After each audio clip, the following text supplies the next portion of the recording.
Oui,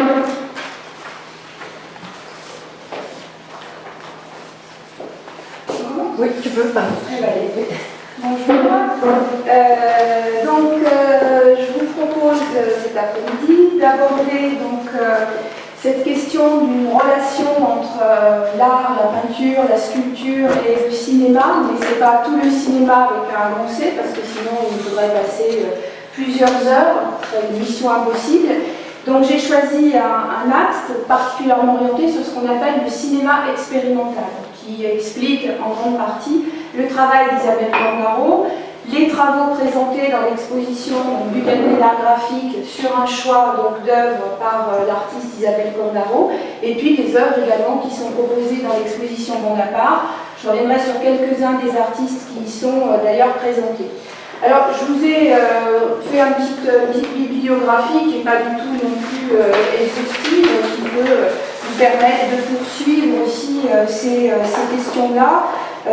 Parmi évidemment les incontournables d'un point de vue philosophique, il y en a deux auxquels je me référais un petit peu tout au long de cet après-midi, c'est bien sûr Deleuze avec l'image-mouvement, qui est vraiment, je dirais, un des grands penseurs autour de cette question du cinéma. Et puis je parlerai également de Jacques Rancière, notamment, philosophe aussi qui depuis les années 60-70 a beaucoup travaillé ces questions de l'image et dans le rapport en particulier au spectateur, et nous verrons donc ce qu'il en est.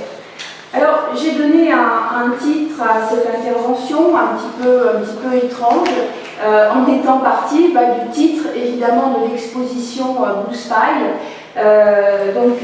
Une façon évidemment d'évoquer autant le cinéma que la peinture, mais questionner grandement ce qui nous est donné à voir. Donc le fil conducteur, finalement, sur tout ce que je vais présenter, va vraiment tourner autour de cette question, au fond, que voyons-nous? Et puis surtout, quel est l'écart entre le regard et le voir? Donc ça fait partie, je dirais, vraiment de ce fil que j'ai tenté d'amener sur cette proposition. Donc cette relation séculaire, on va le voir, entre un cinéma dit expérimental et en particulier la peinture. En préambule, je souhaiterais, sans le développer, parce que là aussi ça serait l'objet vraiment d'une conférence à elle seule, mais rappeler une question qui est importante, qui est vraiment la question de la scénographie, qui se pose d'autant plus qu'on est face à des œuvres donc en mouvement, cinéma, vidéo. L'une des principales modalités de présentation de certaines œuvres vidéo apparaît vraiment à travers des choix scénographiques de l'exposition, donc ici en l'occurrence avec ce jeu sur les étages et comment effectivement les étages se renvoient mutuellement de la vidéo ensuite aux peintures et au volume, donc un langage, une narration, un film narratif que l'on doit évidemment découvrir. Alors au cours des siècles passés, oui largement, l'espace d'exposition a vraiment été codifié, théorisé, complètement inventé, de ce que l'on a appelé le salon au départ, jusqu'évidemment au White Cube. Alors le White Cube là, qui a été en particulier vraiment théorisé par un grand théoricien qui s'appelle Graham Doherty, qui a publié des textes très importants au début des années 70 dans Art Forum, des textes qui ont été réunis et publié en 2008 et traduit en français sous le titre quand même qui reste le même, The White Cube, et qui reprend évidemment toute cette histoire-là, mais pour nous amener aussi à la black box, dans laquelle on se trouve au rez-de-chaussée par exemple. Concernant donc le médium vidéo, il n'est pas simplement cas d'un espace muséal en transition vers la salle de projection, il en est finalement de différentes tentatives d'incorporer l'objet cinématographique au sein même de l'exposition. La démarche de l'installation cinématographique se situe dans le fait de construire vraiment un dispositif, ce que propose largement Isabelle Cornaro, qui travaille bien sûr sur ces questions-là. La scénographie autour de l'œuvre ou de la narration proposée fait partie évidemment des aspects importants dans ce dispositif, où l'objet cinématographique obéirait à une architecture propre qui ferait donc partie de l'œuvre, imposant au spectateur d'évoluer de se déplacer pour reconstruire et à terme servir cette narration du projet. La compréhension du film, des vidéos, dépend donc largement du spectateur, de ses choix, de ses déplacements. S'il est invité à se mouvoir et embrasser de multiples points de vue, c'est parce que l'espace, justement, est conçu comme tel, et de ce point de vue, il n'y a pas de bonne place. Donc ce déplacement est évidemment essentiel et au cœur du dispositif. La scénographie dans les musées pousse donc le spectateur à s'adapter, à reconstruire, à choisir. Et c'est là que je vous renvoie évidemment à Jacques Rancière, qui explique que ces nouveaux récits nécessitent ce qu'il appelle un spectateur émancipé, qui est le titre de cet ouvrage qui réunit des textes qu'il a publiés sur une vingtaine d'années, où il dit, je le cite, que les spectateurs jouent le rôle d'interprète actif. Donc ça, c'est un élément qui est vraiment particulièrement intéressant, dont on prend la mesure assez souvent dans les expositions proposées au MRAC, c'est qu'en effet, par rapport à cette idée de spectateur qui souvent induit d'être passif face à un objet culturel proposé, on est de plus confronté effectivement à cette liberté de choix qui nous amène à être interprète, à être acteur, donc à être bien dans une action. Ce qui suppose évidemment de sortir d'une certaine notion de confort, d'habitude, sortir du divertissement en prolongeant la posture mobile physique du spectateur et au contraire à en chercher une davantage dynamique. Il faut bien penser aussi que le travail d'Isabelle Cornaro conteste l'idée selon laquelle il existerait un support réservé à un type de représentation, son travail questionnant donc ainsi ces passages entre volume et peinture, entre peinture et cinéma, ce que nous allons discuter. Alors pour cela, j'ai pensé un déroulement en 4 parties. Chacune des parties sera introduite par une œuvre d'Isabelle Cornaro, différente de celles qui sont proposées dans les espaces d'exposition. Et dans chaque partie, j'amènerai 3 ou 4 exemples d'autres artistes très très différents, très singuliers, qui répondent de manière soit parallèle, soit différente à cette problématique proposée également dans le travail de Cornaro. Alors la première, ce sera « Tout a commencé par la lumière », une sorte d'évidence parce que sans la lumière, il n'y a ni forme ni couleur. La seconde partie abordera la question de l'objet et du sujet, même si évidemment, dans chacune des parties, on va retrouver des éléments qui sont bien sûr communs. Ensuite, dans une troisième partie, je poserai cette question vraiment du tableau à l'écran, la peinture comme espace de projection. Et puis je finirai par cette question du cadre, avec les limites du cadre et comment finalement les artistes sont amenés à multiplier les images. Donc, si je commence par la lumière, tout a commencé par la lumière, je vous propose juste sur quelques secondes de regarder le film, un petit film d'Isabelle Cornaro. Si je c'est le renard autour de la planète. Moi, il est PC, je suis désolée. Ouais. Non, en bas, juste à côté de PowerPoint. Ouais, mais je l'ai pas sur sur l'écran. Si. Ah, ça? Non. Non, encore. Et tu as la souris aussi, c'est plus facile pour toi. Juste à côté de PowerPoint, à gauche. Encore. Voilà, ça c'est Internet. Donc c'est pas celui-là, c'est celui-là. Voilà. Alors, excusez-moi, donc...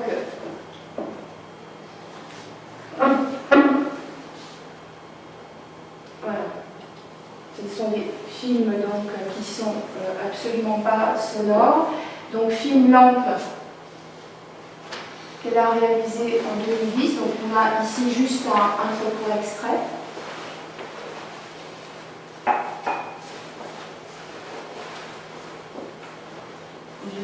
C'est vraiment ce rapport à la lumière dont je vais parler.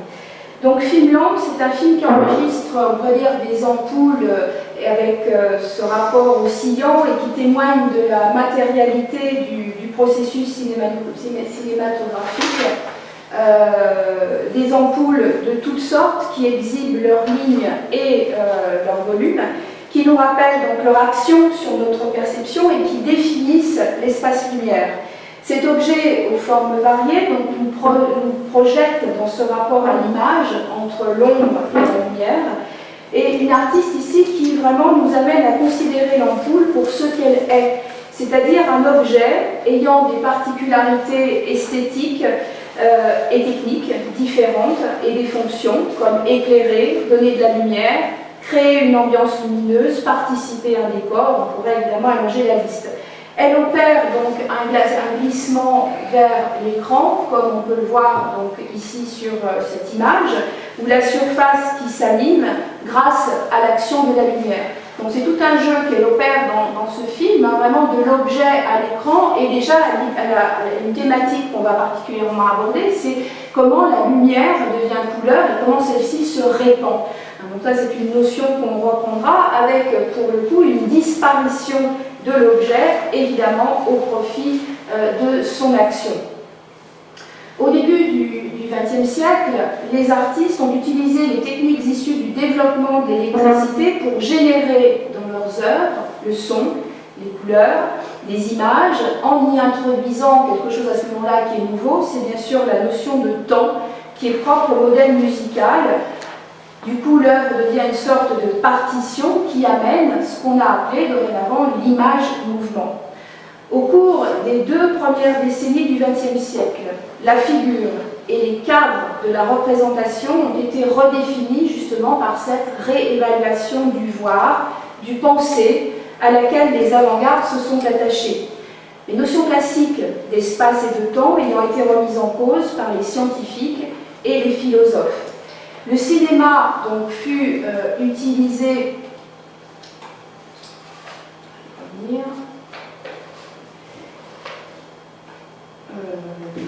est-ce que je mets le. Voilà. À partir du début.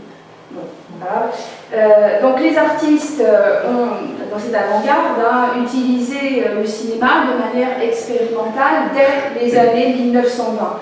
Alors de grands artistes, de grands noms, j'en citerai quelques-uns, évidemment difficile de ne pas citer Viking Egeling, mais surtout aussi Hans Richter, des artistes qui tentent de retranscrire visuellement les principes de base inhérents à la composition musicale en peignant des points, des lignes, des surfaces sur des rouleaux avant de les filmer.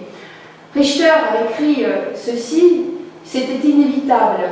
Quand nous regardions les choses, c'était une sorte de danse, une sorte de musique. Nous étions forcés d'entrer dans une autre sphère qui n'était pas la sphère du cadre, de la toile. Donc là, évidemment, on a tout ce point de départ avec la démonstration qui va suivre. On est au début des années 1920 et la plupart des développements finalement actuels datent de ces décennies-là, des processus qui sont mis en œuvre par ces artistes-là, puisque nous verrons des artistes contemporains qui continuent à travailler un petit peu de la même manière que leurs prédécesseurs. Alors les artistes de cette avant-garde agissent de quelle manière? Eh bien sur la pellicule même, en grattant, en trouant, en striant, en maculant de peinture, en rayant ou en brûlant directement le support. La pellicule n'est plus seulement une surface sensible à impressionner, mais une surface d'inscription. C'est donc ce qu'on a appelé le cinéma expérimental, qui se pense vraiment comme une pratique.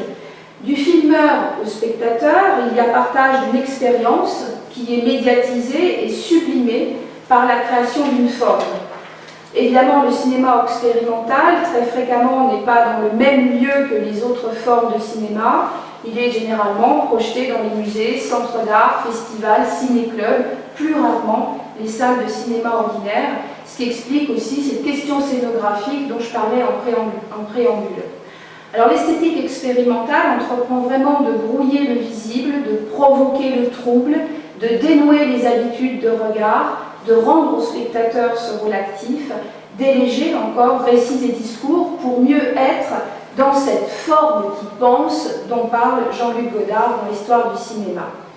Alors, pour illustrer évidemment ces questions-là, je propose d'évoquer Man Ray à travers un film qui est assez connu, qui s'appelle Le Retour à la raison, J'ai choisi Man Ray en particulier parce que dans le cabinet graphique, c'est un artiste qui est cité, qui a été choisi par Isabelle Cornaro avec une photographie qui représente Lee Miller, donc cette autre grande photographe du XXe siècle qui s'est fait connaître en particulier pour toutes ses photographies de la Seconde Guerre mondiale.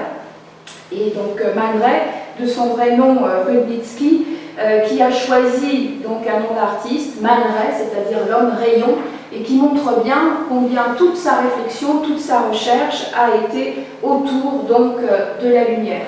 Donc je propose d'abord de regarder le film qui dure juste 2 minutes et ensuite d'en donner quelques éléments.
Ce film est un vrai point de départ, c'est pourquoi je me suis permis de le mettre en entier.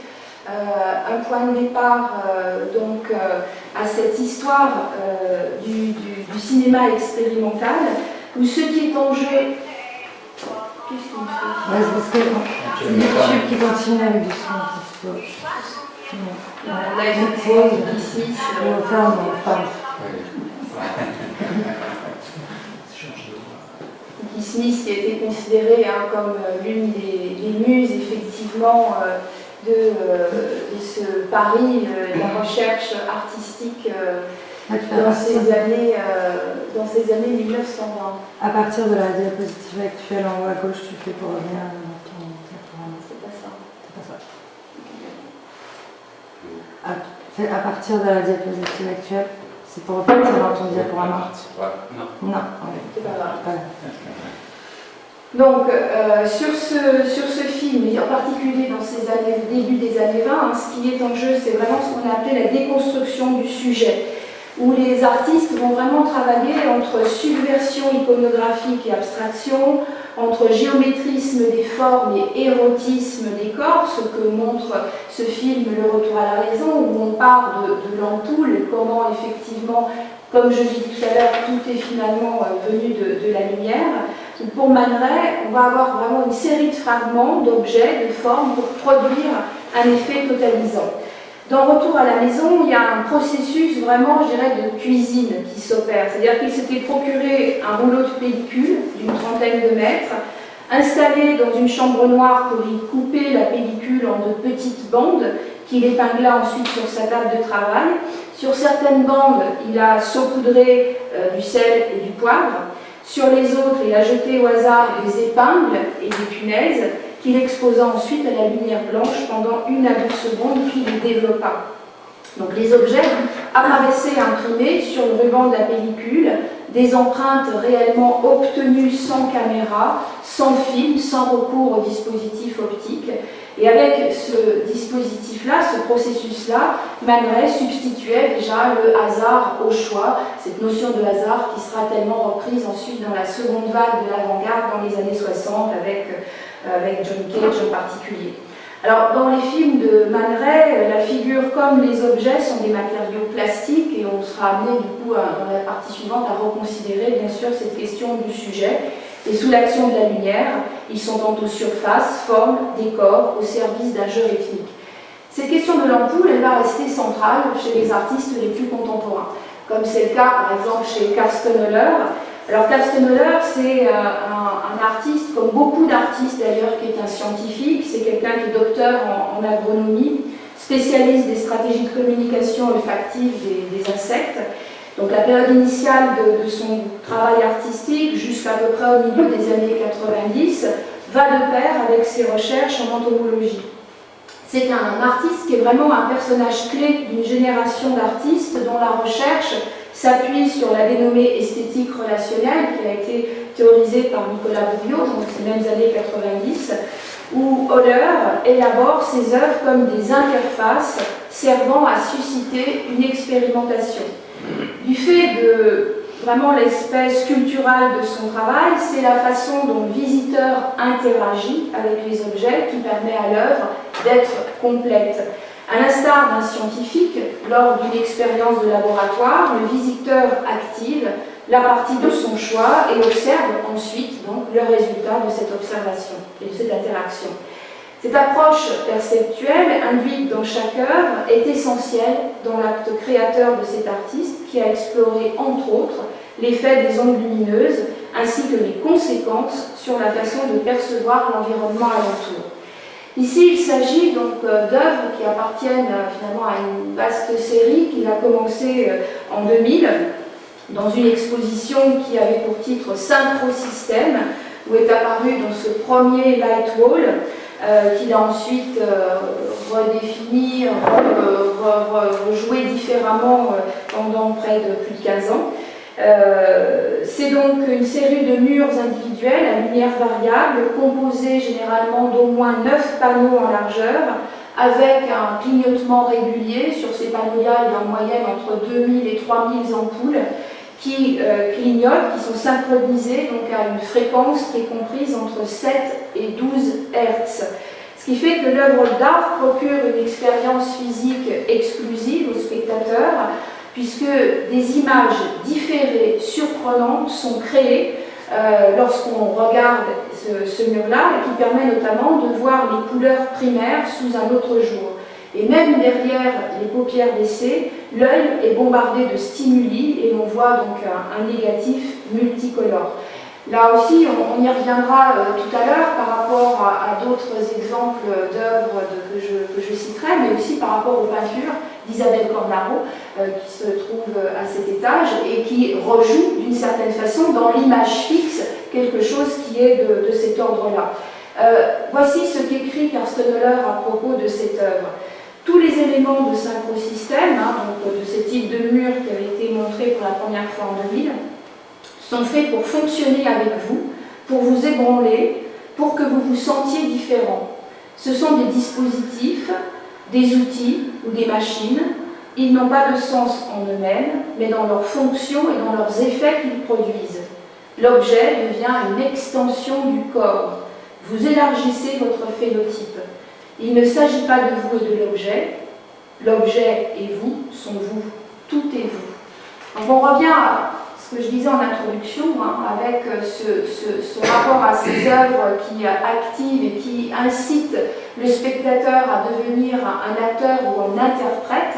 On se rend compte effectivement que cette relation d'intimité entre l'objet et ce qu'on appelait auparavant le spectateur est de fait placée dans une réalité de l'œuvre et contribue même à la redéfinir depuis près d'un siècle. Cette question, effectivement, de l'interprète, là aussi, se retrouve dans une autre œuvre de Mona Hatoum, qui a pour titre Light Sentence, une œuvre de 1992, où là encore, la lumière est centrale dans le dispositif. C'est aussi, encore une fois, une ampoule, comme on l'a vu depuis le début dans cette partie. Il s'agit donc d'une œuvre qui se présente avec 36 unités de casier en treillis métallique, qui, par leur juxtaposition, composent une forme de U. Au centre de ce dispositif, une ampoule qui est suspendue donc, au bout d'un fil, au centre de la structure, qui varie lentement de hauteur, actionnée par un moteur électrique, projetant ainsi des ombres mobiles en fonction du mouvement de cette ampoule. Le spectateur est donc là encore une fois entraîné dans l'activité de l'œuvre, les ombres de son propre corps devenant partie intégrante de la pièce. La pièce bouge, les ombres fascinent à l'unisson. Le retour à la réalité dans ce genre d'expérience est parfois difficile, perturbant, parce qu'encore une fois, on bascule, on tourne avec la pièce, les repères spatio-temporels sont complètement remis en question. Et puis, mais là, ça nous entraînerait trop loin dans la présentation de cet artiste, mais dans la traduction du titre, il y a évidemment l'idée de condamnation lumineuse, mais aussi on peut entendre life sentence qui ramène à l'idée de réclusion à perpétuité, tant évidemment ce système, ce dispositif nous ramène à l'idée même de prison. Dans ce que dit l'artiste, il y a quelque chose évidemment qui interpelle, parce que comme les autres artistes que je viens de présenter, elle insiste sur un aspect sur lequel on va revenir, où elle dit toujours questionner ce que l'on regarde sans idée préconçue. Donc là aussi, je reviendrai sur cet aspect-là, mais du coup, ça amène cette deuxième partie autour de la nature de l'objet et du sujet, dans la mesure effectivement où on est aussi parfois prisonnier, on pourrait dire, de l'hégémonie du langage sur laquelle je reviendrai. Alors, je voulais évoquer dans cette seconde partie un autre film d'Isabelle Cornaro qui a pour titre Premier rêve d'Oscar Fischinger, film dans lequel on a donc des bibelots désuets, des sphères de verre remplies de mélanges de couleurs qui révèlent à l'écran une sensualité, on peut dire, qui fait fi des qualités intrinsèques des objets. L'impact de la couleur étant d'autant plus fort, comme le titre de l'exposition l'indique, qu'elle se répand, style. Les objets alimentent un inventaire de formes abstraites et ces images font vraiment basculer l'objet, autrement dit la chose, dans un univers irréel. Donc là aussi, on peut voir juste quelques secondes du film proposé par Isabelle Cornaro. La flèche en haut pour venir. Voilà, donc le film, et ici, je vais montrer Premier rêve d'Oscar Fischinger. Donc là, à chaque fois sur son site, vous pouvez les retrouver facilement, mais elle ne montre que quelques secondes sur ce film-là qui dure 3 minutes 20 à peu près. Donc qui permet de me montrer comment elle filme les objets. Souvent, je parlais d'inventaire, mais aussi dans un rapport de proximité, de distance,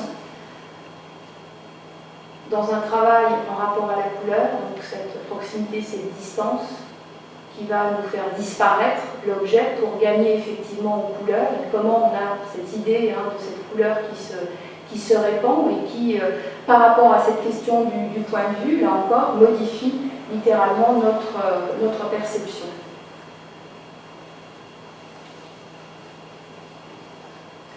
Donc revenons à notre diaporama pour évoquer quand même qui est Oskar Fischinger,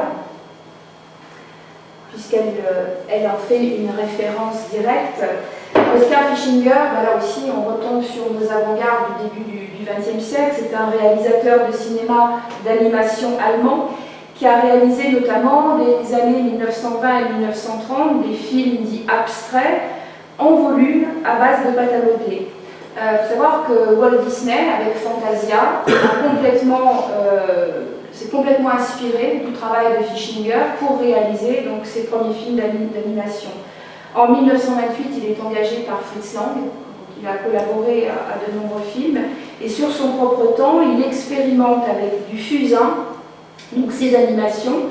Sa série des Studies est synchronisée avec de la musique populaire et classique, des compositions qui se fondent sur le dynamisme donc des formes, le rythme, le jeu des couleurs, et il se révèle virtuose des techniques plastiques et cinématographiques qu'il n'hésite donc pas à mixer. On retrouve dans ces films l'utilisation de nombreux médiums, la cire, le fusain, la peinture, notamment peinture à l'huile sur plexiglas, et il est le premier aussi à pratiquer cette technique de l'égratignure sur pellicule qu'a repris un autre grand réalisateur dont je parlerai tout à l'heure, qui est Stan Brakhage, donc quelques décennies plus tard. Là, vous avez deux photogrammes de ces films, un extrait d'un Optical Poem, extrait de Radio Dynamics, qui sont parmi les plus célèbres. Dans Radio Dynamics, qui est un film entièrement silencieux, il travaille sur l'idée vraiment de synesthésie où les formes et les couleurs ont pour rôle de recréer la musique dans l'esprit du spectateur. Tandis qu'un Optical Poem est une animation inspirée par la Rhapsodie hongroise numéro 2 de Franz Liszt, réalisée pour le compte de la MGL, qui a été présentée vraiment comme un essai scientifique de traduction visuelle des images mentales suggérées par l'œuvre de Franz Liszt. Il s'agit d'une œuvre à l'époque extrêmement ambitieuse formellement. Chaque plan a été individuellement photographié avec une technique d'animation qui utilise le papier découpé, la cellulo gouachée sur plusieurs niveaux multiplans qui provoque une sensation de relief sur certaines séquences. Alors, dans les œuvres de Cornaro, on a vu que ces collections d'objets sont noyées progressivement dans la pâte épaisse des pigments de couleur, ce qui est montré dans un des films comme Subterranean Anne, qui est présenté au rez-de-chaussée, avec des couleurs assez franches, une abondance chromatique qui fait basculer les choses dans l'irréel.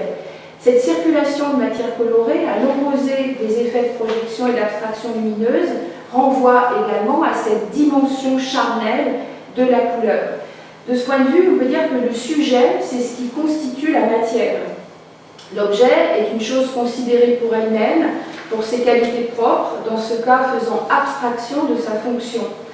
Dans le travail d'Isabelle Cornaro, on le reverra également, mais l'objet a une place centrale, que ce soit dans ses films ou dans l'espace réel, il semble prendre le statut de relique, précieux, fragile, avec des natures diverses, et s'offre au sein d'une composition qui joue du pictural et du sculptural. La consistance même de l'objet, on peut dire, amène sa signifiance. Il nous suggère muettement un sens profond du monde. Dans l'œuvre d'Isabelle Cornaro, comme dans les tout premiers films d'avant-garde, comme par exemple dans le fameux Ballet mécanique de Fernand Léger et de Eddie Murphy, on est toujours dans cette même décennie des années 20, ici 1924, l'objet est amené dans sa matérialité et dans les exemples que l'on a cités et vus, il devient toujours une matière-lumière. Cette attention visuelle et picturale de l'objet le fait presque sortir de l'écran, comme on l'a vu avec Fischinger, un objet qui est représenté comme la chose filmique, affirmant ainsi son existence, sa présence. L'objet donc gagne en importance et en consistance par un geste de cadrage, et dans le travail d'Isabelle Cornaro, il se double de sa représentation à l'écran, mais aussi de sa représentation dans l'espace, dans un jeu de distance qui modifie toujours notre perception de l'objet. Dans le film de Fernand Léger, j'ai là aussi repris quelques photogrammes du film. Tous ces films, évidemment, sont disponibles sur YouTube et visibles très facilement. On pourrait souligner l'insignifiance des objets choisis.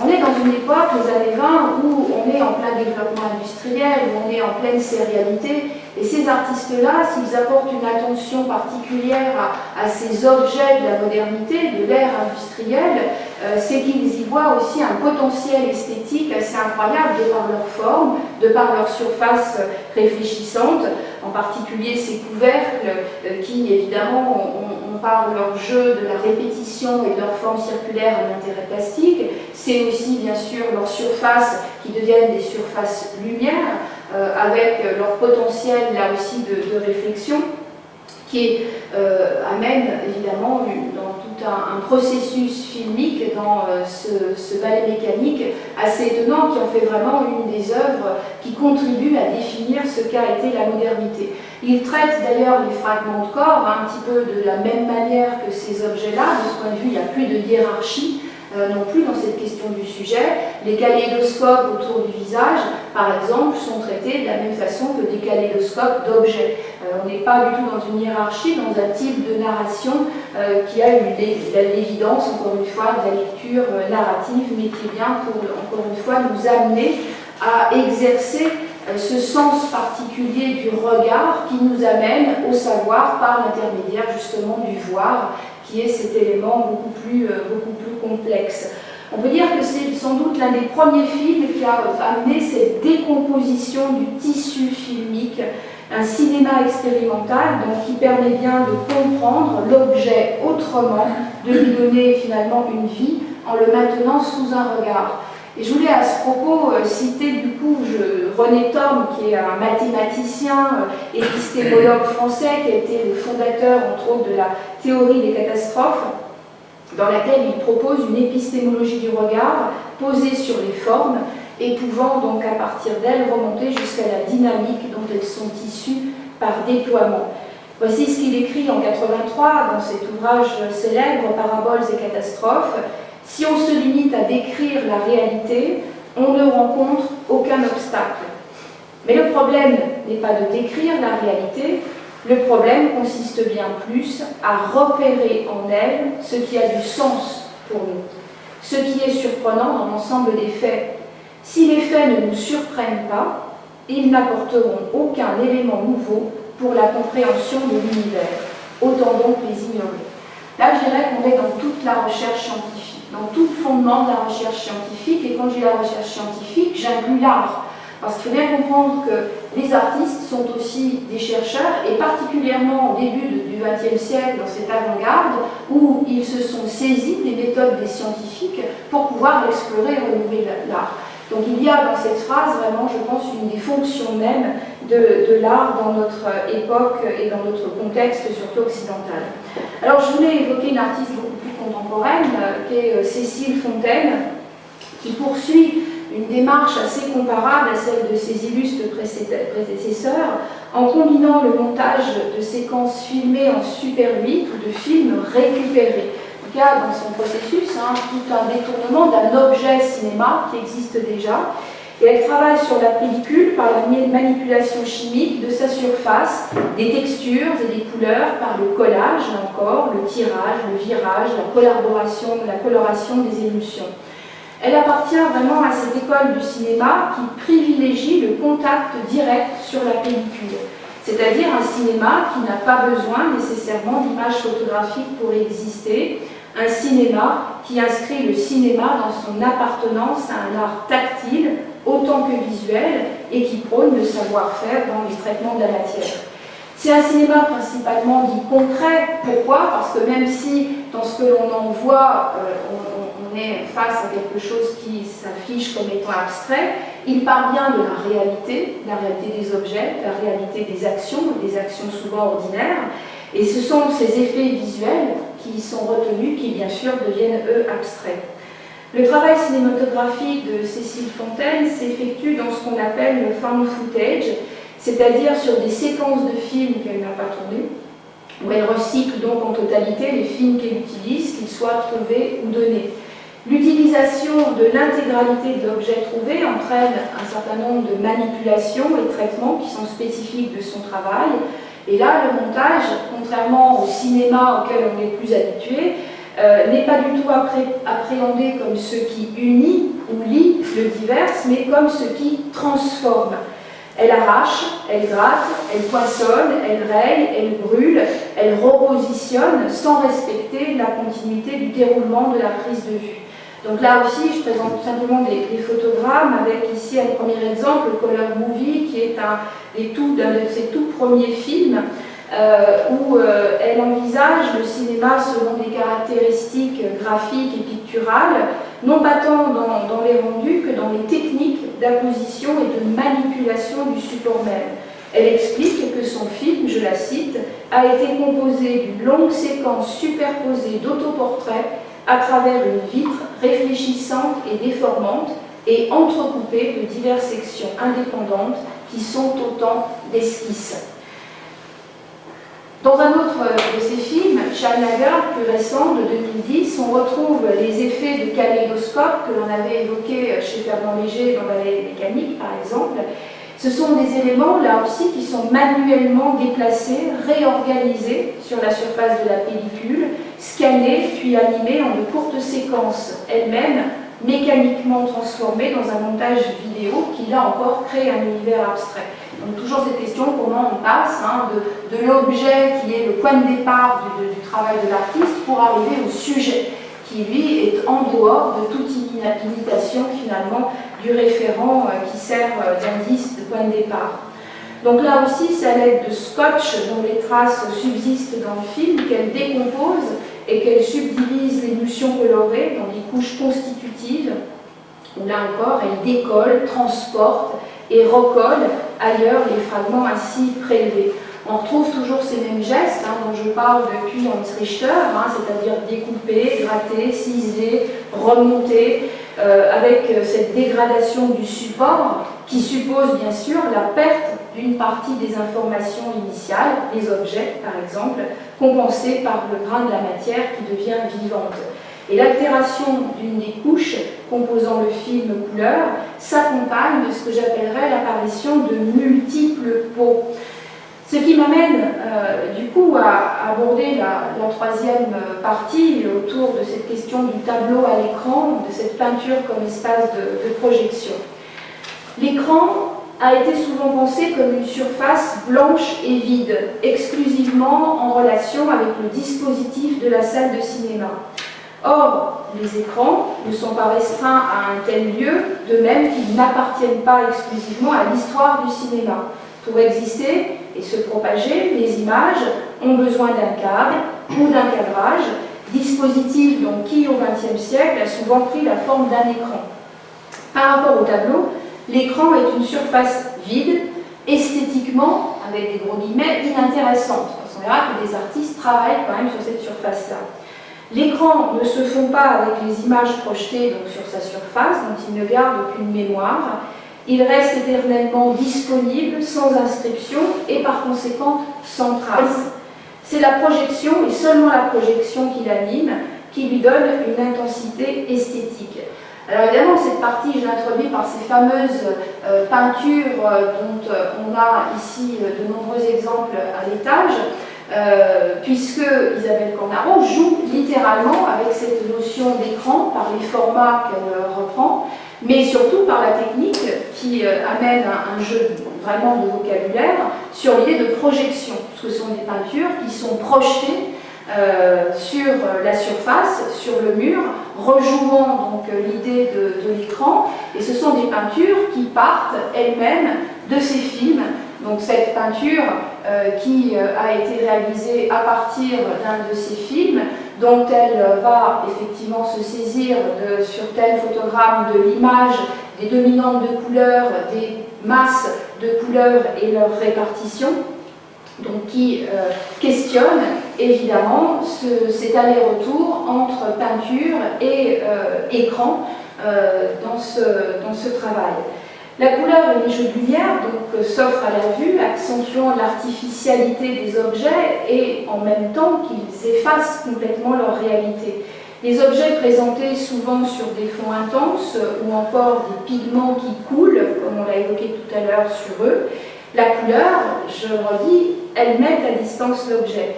Et toute une approche chromatique insiste donc sur la qualité changeante de la couleur et ce que notre perception en fait.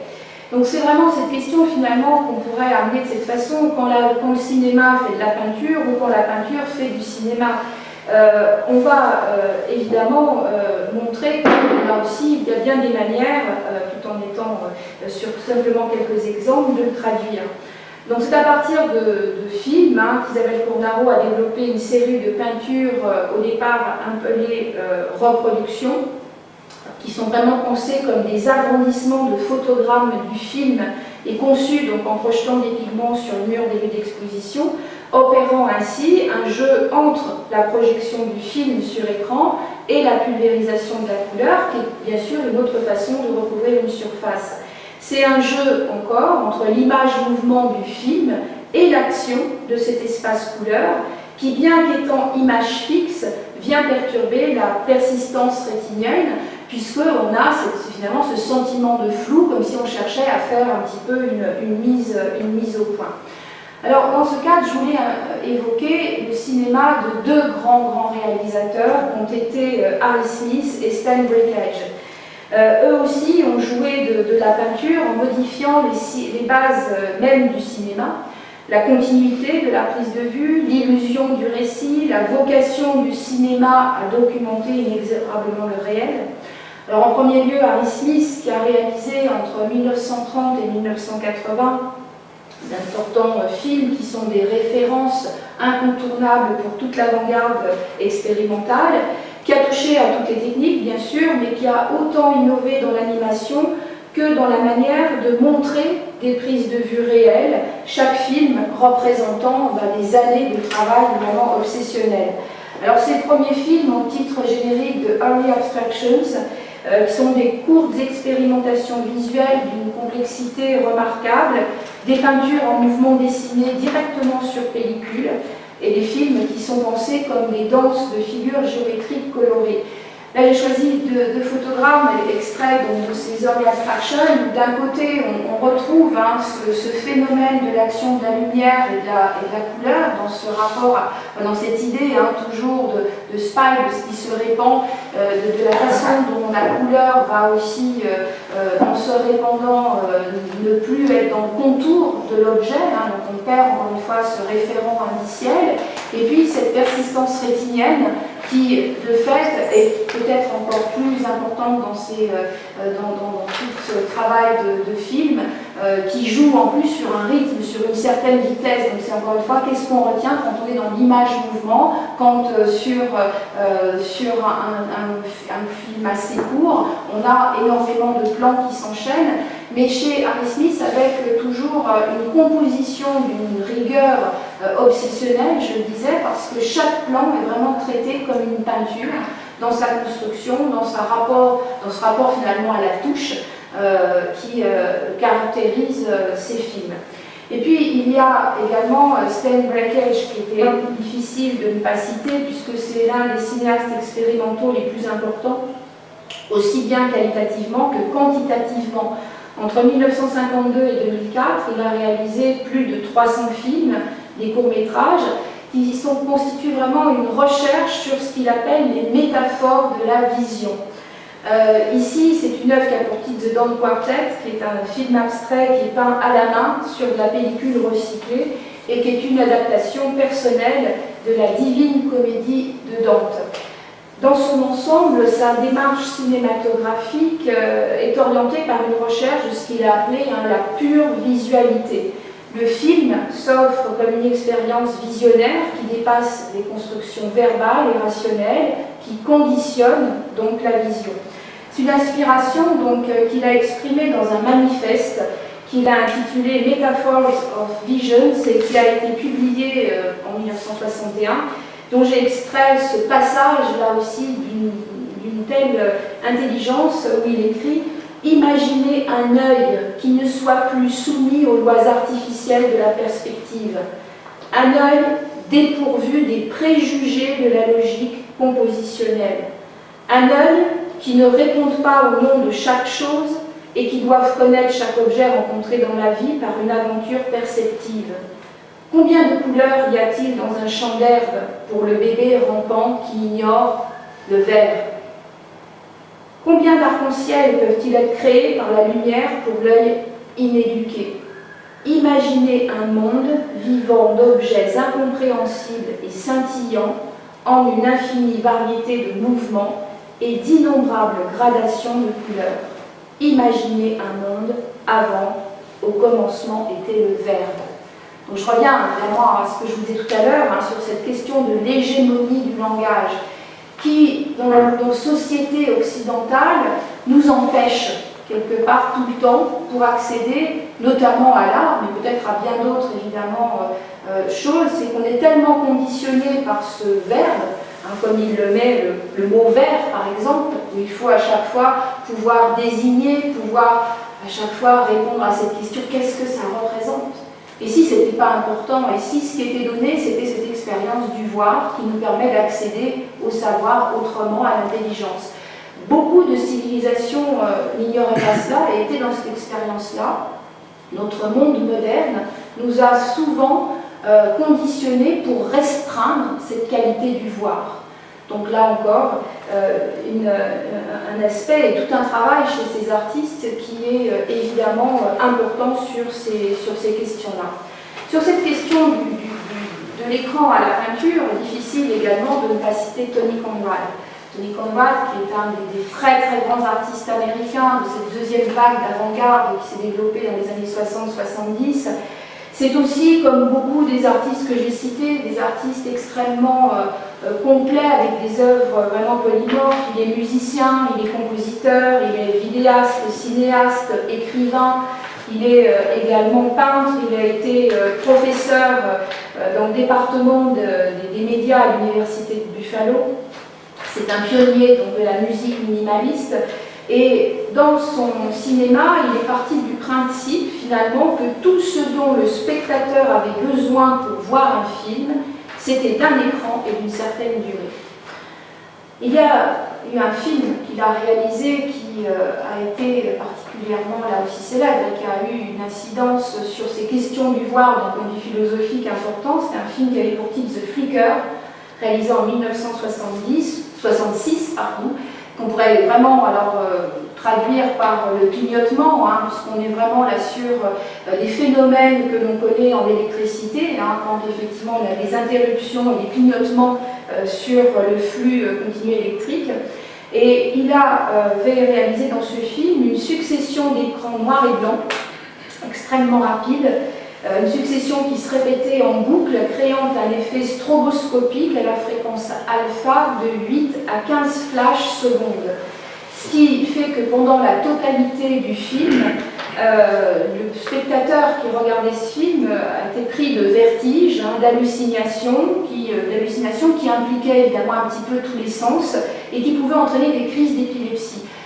C'est des choses que l'on peut évidemment vivre aussi en regardant ces fameux light walls de Carsten Höller dont je parlais au départ. Donc on est vraiment sur cette interrogation, pour une fois, de la perception.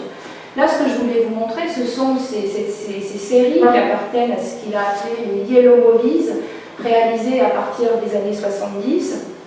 Une série de peintures qui se présentent comme autant de rectangles de papier peint à la dimension de divers écrans, marqués profondément par cette ligne noire qui amène ce cadre et qui affirme aussi à travers l'expérience picturale une durée.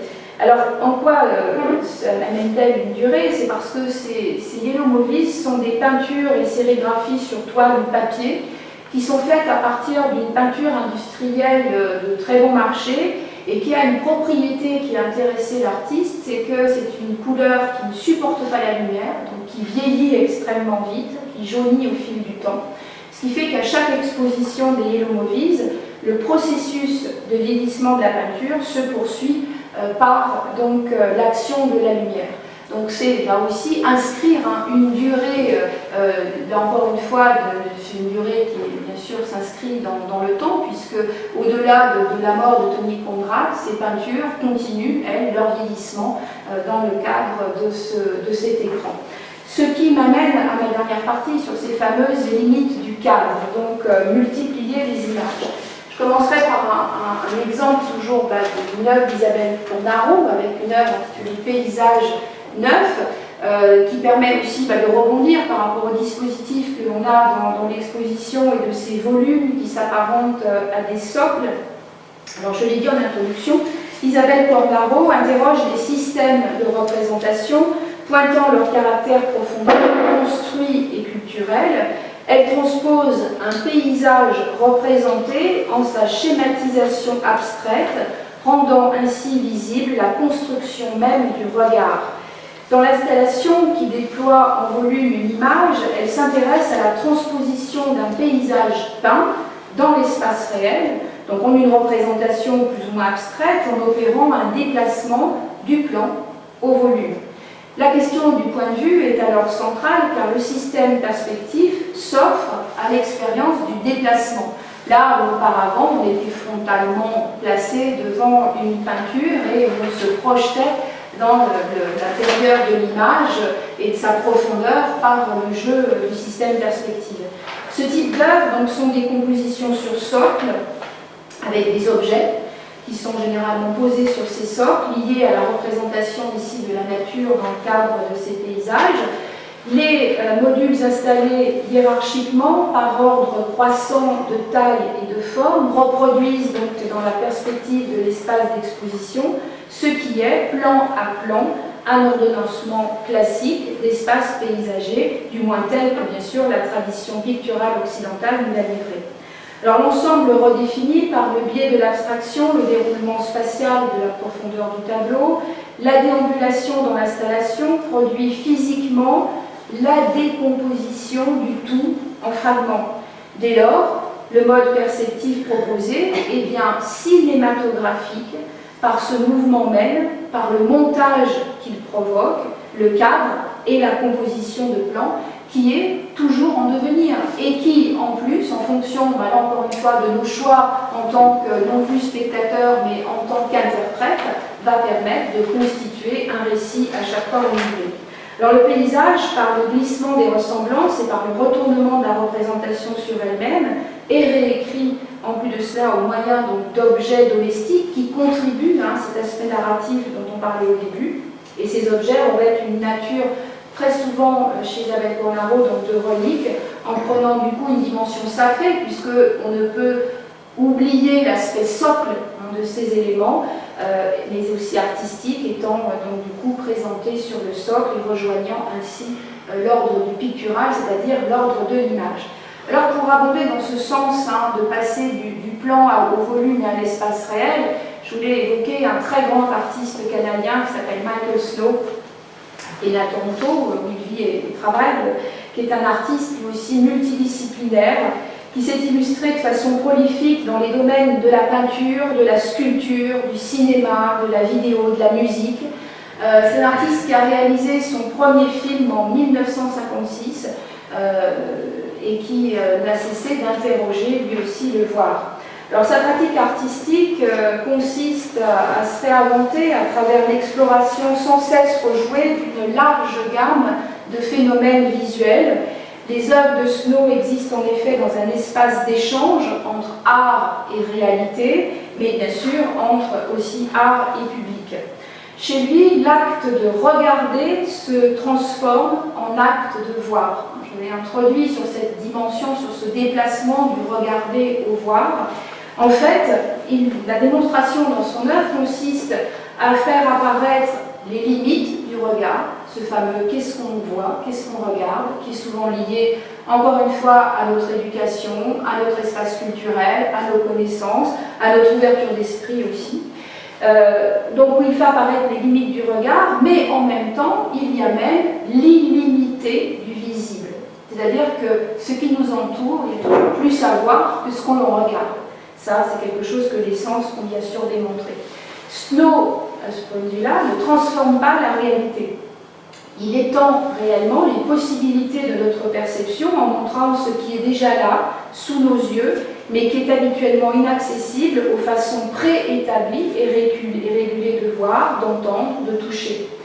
Pour Michael Snow, il n'y a donc pas de vide dans la réalité. Il n'y a que des interstices, des relations entre des choses qui ont été effacées, déchirées ou oubliées. L'environnement qui nous entoure est fait d'une matière dense, palpable. il y a toujours une mise en scène dans laquelle le cadre, la perception, la fabrication sont mises en situation de telle sorte que les aspects cachés de la réalité se manifestent aussi à la surface. Certains aspects sont récurrents dans sa démarche. On retrouve souvent le motif de la fenêtre comme cadrage, la relation entre intérieur et extérieur, entre recto et verso, la relation entre l'objet et l'image, et puis cette réflexion sur l'espace et le temps. C'est donc vraiment une œuvre entre les médiums, et dont on parle un petit peu depuis le début finalement aussi, un monde qui est relayé par l'expérience de l'image. J'ai choisi de vous montrer deux œuvres de Michael Snow. En premier lieu, quelque chose qui relève davantage de la sculpture, Blind, et puis je vous montrerai une œuvre qui est une œuvre d'un film. Avec Blind, Snow déplie vraiment les couches comprises entre voir et regarder. Les écrans qui composent l'œuvre sont autant de grilles, et là je vous renvoie à l'œuvre qu'on a vue au début tout à l'heure, aussi cette œuvre de Mona Hatoum, Light Sentence. Et dans cette œuvre-là, il y a vraiment, on pourrait dire, une triple fonction. Premièrement, démontrer les limites du regard, qui est conditionné par des cadres culturels ou perceptifs. Deuxièmement, montrer ce qui est immédiatement là, mais qui ne se laisse pas voir. Et troisièmement, révéler ce qu'il reste à découvrir par la vision, ce qui nous amène vraiment à expérimenter finalement cette œuvre-là, à la fois physiquement et je dirais intellectuellement. Avec cette installation, il nous invite donc à évaluer les mécanismes de la perception, comment ils nous permettent d'accéder au savoir, à la connaissance, à l'évaluation du réel et de l'imaginaire, et comment notre vision ici finalement se tresse dans une sorte de clair-obscur. Le propos de Michael Snow est un rapport constant à l'image qu'il compose et analyse vraiment simultanément de manière à la réinventer sans cesse et à la révéler dans sa complexité.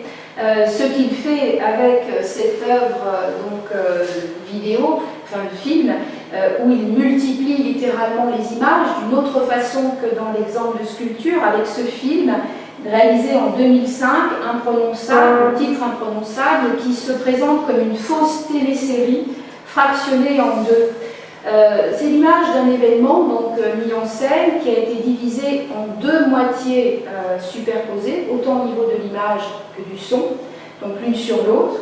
Le titre vient du mot short, donc court, composé avec le mot story, donc récit. C'est une peinture au sujet de la peinture, dans laquelle l'avant et l'après deviennent un maintenant transparent. Et l'arrivée et le départ, là aussi, sont unifiés.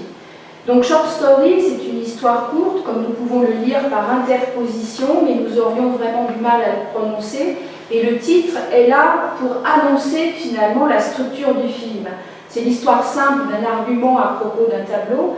Et dans le développement du film, on voit le début au début, mais aussi au milieu, la fin à la fin, au début, on y revient. Donc c'est tout ce jeu-là qui s'inscrit donc sur ce temps du film, sur ces 30 minutes du film. Le tout est interprété par des acteurs qui parlent en farsi, sous-titrés en anglais.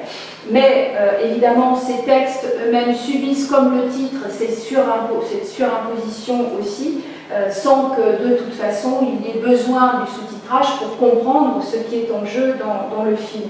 Les histoires, par contre, visuelles de la pièce demandent une réelle concentration.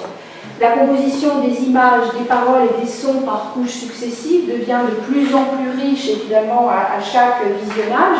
Et sur c'est là qu'on est vraiment sur cette idée de simultanéité, puisque tout est ramené à chaque fois sur un seul plan. Tout ce qui s'est passé dans le déroulé, dans la durée, est ramené sur un plan. Ces surimpressions jouent ainsi sur la composition des cadres, des objets, des personnages, avec un point de vue qui est sans cesse remis en cause. Je voulais également évoquer Jan Balaz dans cette partie donc, sur ce jeu des cadres, alors, qui est doublement présent ici dans les espaces d'exposition. Dans l'exposition de Bande à part, collection du MRAC, avec cette œuvre qui a pour titre Tropisme numéro 1 de 1995, également une œuvre dans le cabinet d'art graphique choisie par Isabelle Cornaro avec Hôtel Nuovo, Milano, 1989. Moi, j'ai choisi de vous montrer un autre travail où Ian Wallace est parti d'un des films les plus célèbres de Jean-Luc Godard, Masculin-Féminin, un film que Godard a réalisé en 1966. Alors Ian Wallace est représentant majeur et un grand théoricien de la photographie canadienne, qui a notamment été aussi, soit dit en passant, le professeur d'un des plus grands photographes contemporains qui est Jeff Wall. De manière récurrente, ces œuvres se présentent comme des compositions dans lesquelles la peinture monochrome est bien un élément structurel qui définit un espace autonome, venant sinon rompre l'image photographique, en tout cas la déplace dans l'ordre de composition d'un jeu de plans et de couleurs qui avance ou qui recule. Le centre et la périphérie se confondent sans prédominance hiérarchique. La partie, là encore une fois, se substitue au tout. Je voulais juste peut-être essayer de dire pourquoi finalement ici Ian Wallace prend ce film masculin-féminin. Moi, l'hypothèse que j'en ferai, c'est que c'est un film, je le rappelle, qui prétend montrer 15 faits précis. Chacun de ces faits est annoncé par des cartons. Le carton, c'est finalement dans le film de Godard, là aussi, l'éruption d'un élément qui est une autre surface, qui est une autre image, comme un cadre dans un autre cadre. Ce sont aussi des cartons qui sont utilisés à des fins de commentaires, un petit peu comme une voix off muette, et qui nous amènent à circuler dans l'espace du film également. Et puis, il y a aussi ce personnage, Paul, qui conclut pratiquement le film en prononçant ces mots, et je pense que, bien entendu, Ian Wallace est sensible, et en tout cas, par rapport à notre fil conducteur, on est pleinement dedans. Voici ce que dit ce personnage. Il dit « La sagesse, ça serait si on pouvait vraiment voir la vie. Vraiment voir. Ça serait ça, la sagesse. » Donc on est vraiment avec Ian Wallace, avec ce rapport, encore une fois, à cette idée de multiplier les images, mais aussi de ce travail sur les limites du cadre, où l'image, littéralement, sort de son cadre, tout en étant projetée dans notre espace réel par le monochrome d'une certaine manière. Autre artiste que je voulais évoquer, plus jeune artiste, présent dans les espaces d'exposition, dans Bangapar en particulier, c'est Eleanor Falls, avec une œuvre qui a un titre très évocateur par rapport à cette relation au cinéma, puisque dans la Bangapar, c'est une œuvre qui a pour titre Arrière, Plan, Copie, une œuvre assez récente de 2017. Là, j'en ai choisi une toute autre pour montrer que le point de départ du travail d'Eleanor Falls, bien sûr, c'est l'image, et que là aussi, elle travaille un petit peu comme les cinéastes dont on a parlé depuis le début des années 20.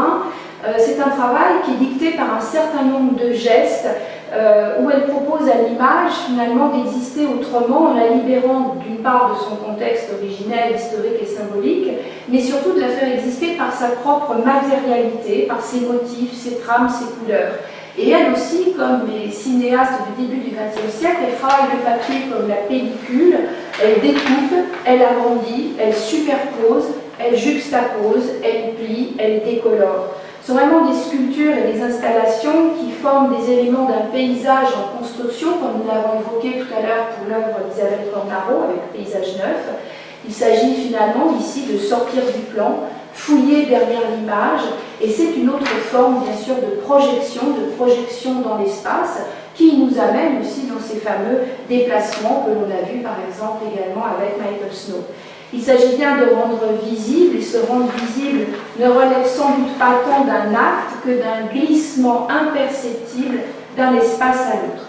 Et le dernier exemple que je voulais évoquer, là aussi des artistes, un duo d'artistes présents dans le cabinet à côté d'art graphique, un choix donc, de l'artiste Isabelle Cornaro, c'est ce duo d'artistes portugais qui depuis 2001 poursuit une recherche phénoménologique sur le monde qui nous entoure, travaillant très particulièrement, là aussi, sur la perception et la vision.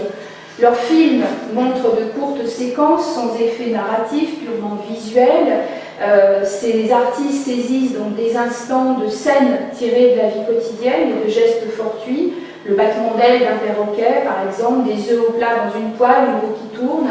Il s'agit souvent chez eux de considérations poétiques et philosophiques sur le monde qu'ils retiennent au moyen de leur appareil photographique et qu'ils nous restituent soit sous la forme de films, de photographies ou de sculptures en bronze. J'ai choisi là de vous montrer un aspect qui rentre là aussi, qui fait écho au travail d'Isabelle Cornaro. Ici, une exposition qui a eu lieu donc à Cologne, où ils ont proposé tout un dispositif, là aussi, de présentation de leur sculpture, un dispositif qui amène justement cette question du cinématographique. Dans leur sculpture, je disais, ils explorent notre rapport à la réalité. Ce rapport, il le bouleverse par un regard analytique et humoristique avec des œuvres en bronze qui représentent des objets et des situations de la vie quotidienne, des motifs tirés de bandes dessinées, des bâtiments et constamment des figures et des animaux. Ces objets et l'action ordinaire imposent une distance qui tient bien sûr au dispositif, puisque ici présentés sur des socles architecturés, les bronzes animent un dispositif qui, là aussi, comme chez Isabelle Cornaro, joue sur les plans, sur les successions de plans, suspend le mouvement comme autant d'images arrêtées. Les artistes évoluent constamment, donc à la limite entre la dimension statique de la sculpture en bronze et vraiment la dimension dynamique du film, et ce, en créant des sculptures qui expriment un déroulement temporel, comme par exemple le fait de retourner des œufs au plat dans une poêle. Alors on a surtout situé cette présentation sur ce rapport entre art et cinéma, sur le plan de la plasticité, avec une approche de correspondance entre les différents médiums, avec ce choix qui est lié au cinéma dit expérimental. Bien entendu, les relations entre art et cinéma ne s'arrêtent pas à cette question du cinéma expérimental. On sait combien il y a d'autres relations possibles, mais ce n'était pas le propos d'Isabelle Cornaro, pour cette raison que je n'ai pas amené, mais je pense évidemment au travail de grands artistes peintres qui ont été en constante relation avec le cinéma et la narration. Ça aurait été évidemment un autre choix. On est vraiment parti sur cette question, évidemment, d'un cinéma qui met en avant ce que l'autre cinéma cherche à dissimuler, la machinerie, le dispositif, le procédé, une esthétique, comme je l'ai dit tout à l'heure, qui entend vraiment brouiller le visible et qui, comme le disait, l'écrivait Godard, qui amène une forme qui pense. Je conclurai avec une autre citation pour revenir encore une fois dans cet ancrage de l'avant-garde, de ces réalisateurs du début du XXe siècle, avec ce cinéaste allemand qui est le pionnier de ce qu'on a appelé le cinéma absolu, autrement dit abstrait, c'est Walter Ruttmann, qui en 1919 définissait ce cinéma comme une autre manière de donner une forme artistique nouvelle au sentiment de la vie, un art de peindre projeté dans le temps, un art visuel se distinguant de la peinture du fait de son déroulement dans le temps, à l'instar de la musique, et du fait que le centre de gravité de l'objet artistique ne réside plus, comme dans le cas du tableau, dans la réduction d'un événement réel ou formel à un moment, mais précisément dans le développement temporel de son essence formelle. C'est une courte approche de cette relation donc intermédiaire, et on a vu comment, au début du XXe siècle, les artistes ont transposé des techniques et processus plastiques issus de la recherche en peinture dans ce que Deleuze a ensuite défini comme l'image-mouvement, le cinéma. Aujourd'hui, on pourrait dire que le processus, d'une certaine manière, s'inverse.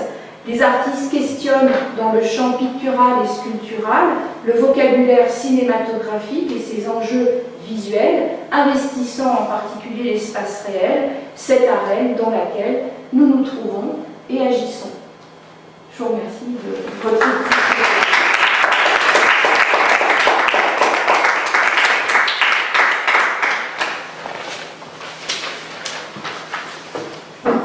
Et bien sûr, si vous n'avez pas vu les expositions, il faut en faire l'expérience, puisqu'on est dans ce rapport, bien entendu, à la durée et aux espaces, avec, pour ceux qui n'ont pas vu les expositions, mais je rappelle, 3 expositions qui rentrent en dialogue les unes les autres. Une exposition monographique dédiée pièces l'artiste Isabelle Cornaro avec une présentation de ses films, certains de ses films donc au rez-de-chaussée, un travail qu'elle a réalisé spécialement pour le MRAC avec les peintures qui rentrent en écho avec les films projetés au rez-de-chaussée. L'exposition donc à part, donc, qui est un choix d'œuvres de la collection du MRAC, qui rentre en résonance justement avec tout ce rapport cinématographique, qui dit Charlotte si je me trompe. Et puis il y a dans le cabinet d'art graphique vraiment là un travail de commissaire, de curateur de la part d'Isabelle Cornaro, qui a choisi un certain nombre d'artistes qui sont importants tant dans sa propre pratique que dans ce qu'elle met en œuvre, dans ses rapports au cinéma. Voilà, d'où le choix juste de pointer quelques artistes qui servaient mon propos, mais il y en a bien sûr bien d'autres, et parmi des artistes très très célèbres, notamment le photographe de Warhol emblématique, dans cette idée de multiplier les images, qui aurait pu être cité aussi bien d'autres artistes. Je sais pas si vous avez des questions. Merci.